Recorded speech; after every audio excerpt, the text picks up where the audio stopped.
Hi everyone. I'm going to share some tips about what to do when we don't have enough B-roll. That can obviously be a problem for students when we're working from home or just don't have access to the equipment we need on a regular basis. But it's also a big problem for journalists and TV reporters and people who work in social media, always just trying to figure out what are we going to do to cover up the video that we need to help tell the story in our package. There are about 5 or 6 different things that we traditionally go to help fill in that dead air space or that space that we need to cover for video.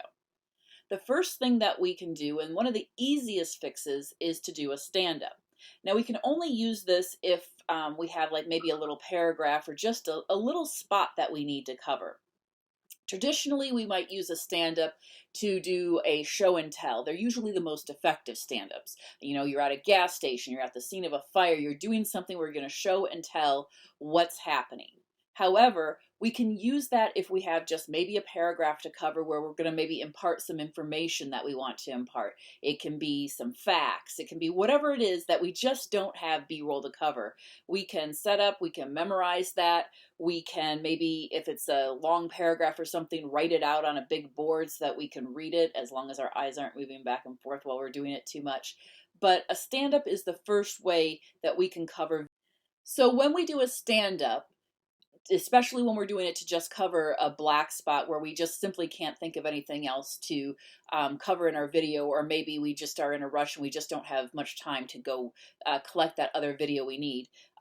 Think about it as in, okay, am I standing in a place that makes sense, that goes with the story I'm talking about? Is there something else I can do? Maybe there are some documents you're talking about and you can hold up the documents or the letter. Maybe there's something else that you can do that will kind of help symbolize whatever you're talking about, but do something that's relevant and makes sense. The other thing about a stand-up is don't just move to move. You don't need to be walking for no reason. Uh, have motivation, as the actors would say, have motivation and move for purpose or move with purpose. So maybe you're going to be moving over to show something, or maybe you're trying to impart that something happened here and went to there, whatever it is. But don't just move just for the heck of moving. Think of something creative to do, something that helps give that energy, because in essence a stand-up is still just a talking head, so we want to keep that as lively and interesting and interactive and entertaining as possible. So think of something that you can do within the realms of whatever your story is that makes sense. Now, the next thing that you can do to help cover up those black spaces in a story is that you can get really creative with the video. 60 Minutes, 2020, all those number shows, I guess Dateline, some of those other shows, 48 Hours, another one. Do some really interesting things with kind of what I would call creative or artsy video. They do this like maybe it's a murder, and they have obviously nobody was there filming the murder.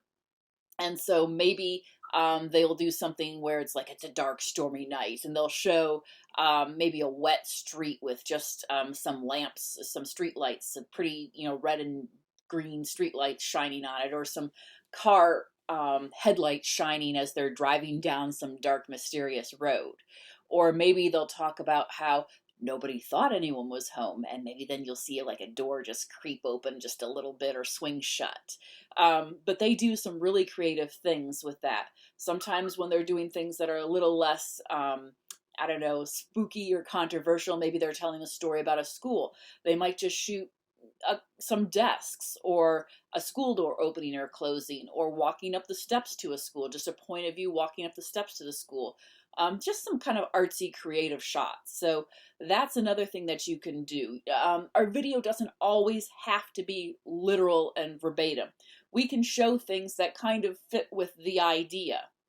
If it's historical, maybe we don't have a picture of Joe the farmer, but we have a picture from the 1920s when Joe the farmer's story was going on, and maybe we can show a couple of farming pictures of Joe the farmer.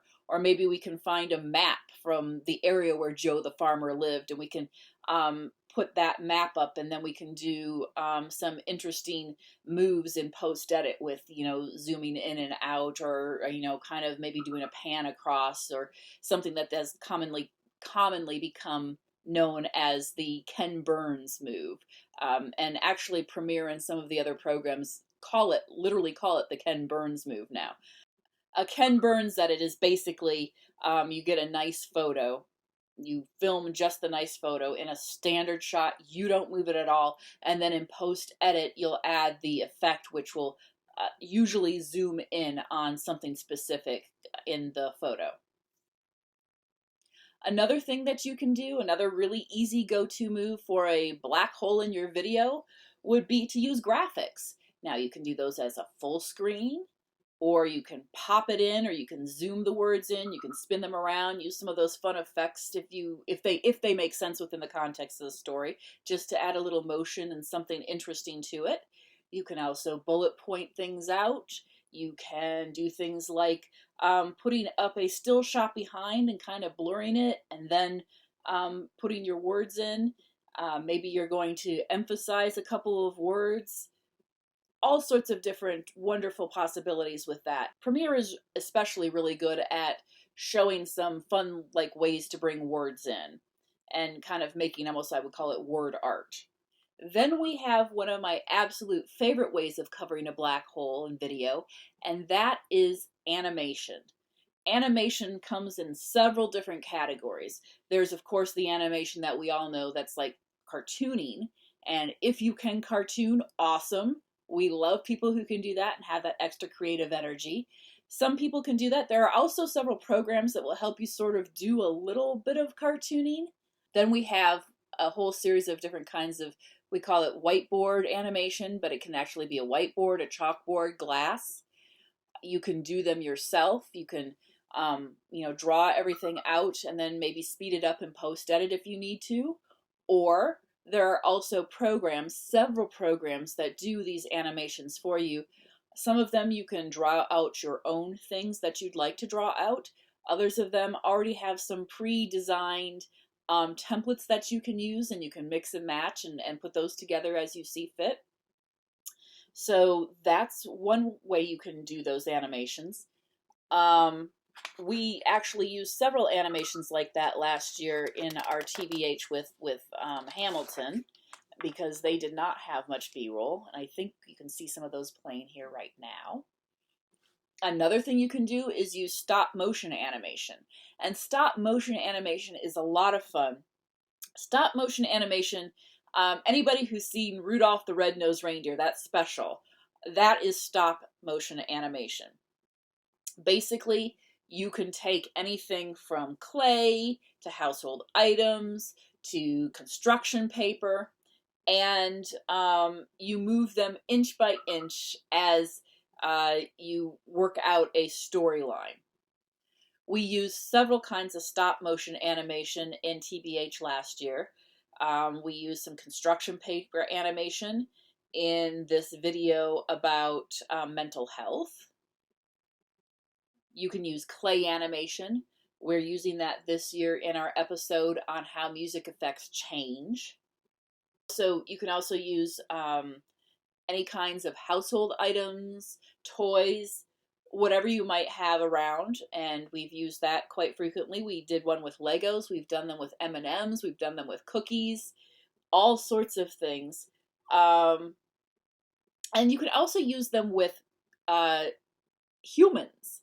So if you have the time and the energy, you can get your friends or coerce your siblings, or I wouldn't recommend a pet because pets are really hard to work with, unless it's like something that just lays there and doesn't really move and will let you move them around, which I don't know of a pet that will do that, but if you can find that, awesome. Although I would think that the Catwoman of today, with all the action scenes, you'd have to get martial arts training. How intense was it? Well, it's an ongoing process. We're filming until November, so it's ongoing. Right. It's been a total transformation. Like, I thought I was in shape. I'm an actress. I thought you watch yourself in. But yes, so there are lots and lots of different kinds of things that you can do to create your stop motion animation. And with stop motion animation, there is an app on your phone that makes things much easier than trying to work it all out on your camera and edit it together. It's literally, the name of the app is Stopmotion. And it looks, let me see if I can pull this up here. Okay. The Stopmotion app you can get in the App Store. It is free, but there is an upgraded version that will give you more bells and whistles. It is super simple to use. My 10-year-old uses it all the time and loves it. I have had kids as young as 5 or 6 use it. It's basically the only things that you need to remember with it are find your setting, get good lighting, make sure that lighting stays consistent, and once you start, make sure that you don't jiggle or move the objects that you're working with, so that your perspective stays the same. You want to move the objects within the animation, but you don't want to move the camera or move the table or whatever you're working on too much, or the animation will jump and will be out of place, and it'll be really hard to sync that back up. One final idea for filling that B-roll black hole is to reenact whatever it is that you need reenacted. Have some friends get together, wear some costumes, put them in a setting that makes sense, and act it out. Either do it silently, or maybe you're going to just have them do some lines that you've made up that seem like they would fit. Put reenactment at the bottom so you don't mislead your audience, and you're good to go.